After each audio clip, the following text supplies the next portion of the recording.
So here we have the Honda CR-V on a 66 plate. I'm going to start off by showing you around the outside of the car first of all, and then we'll hop in and run through some of the controls on the inside of it. From the outside you can see it's a 5-door car with alloy wheels and tinted windows. We're going to start off in the boot space first of all. The tailgate on this car will open electronically, as you can see. As we approach the back of the car, you'll also see reversing sensors. Plenty of boot space as well, along with that 60-40 split folding rear seat, should you wish to increase this space even further again. Okay, so we're just going to work our way back around to the front of the car.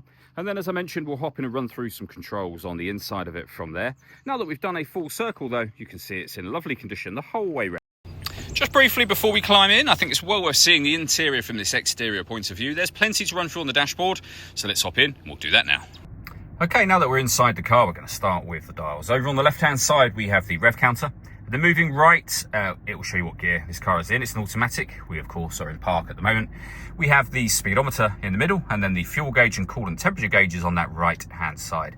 Within the speedometer, you can see the total miles for this car. They are 63,696. You can change information displayed there using buttons on the steering wheel. For various bits of trip computer and fuel economy information, the buttons in question are down here.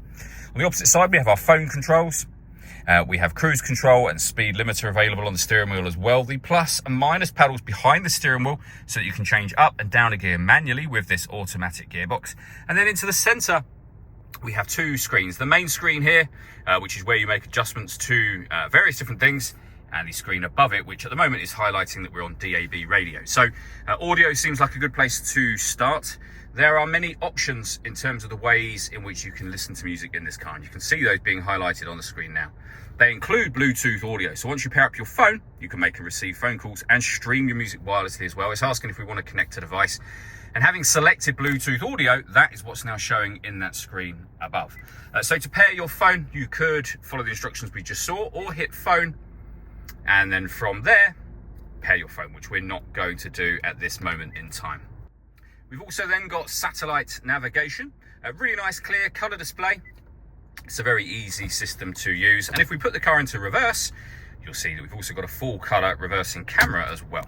Below that, we have our dual zone climate control. Any adjustment we make to, for example, the fan speed will show on that screen as well as on this screen. So you can adjust your fans up and down.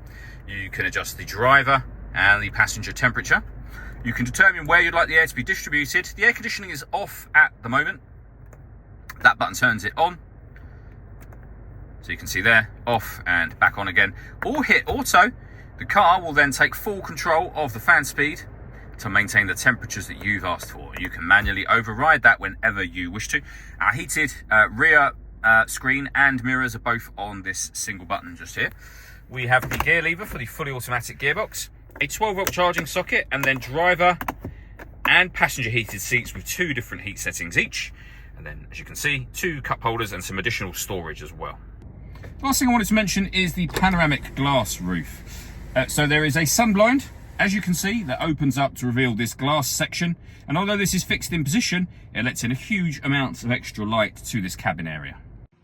All that leaves me to say is thank you for taking the time to watch this video. If you'd like to come and see the car for yourself and have a test drive, please feel free to give us a call here at Surrey Specialist Cars. We'd love to hear from you soon.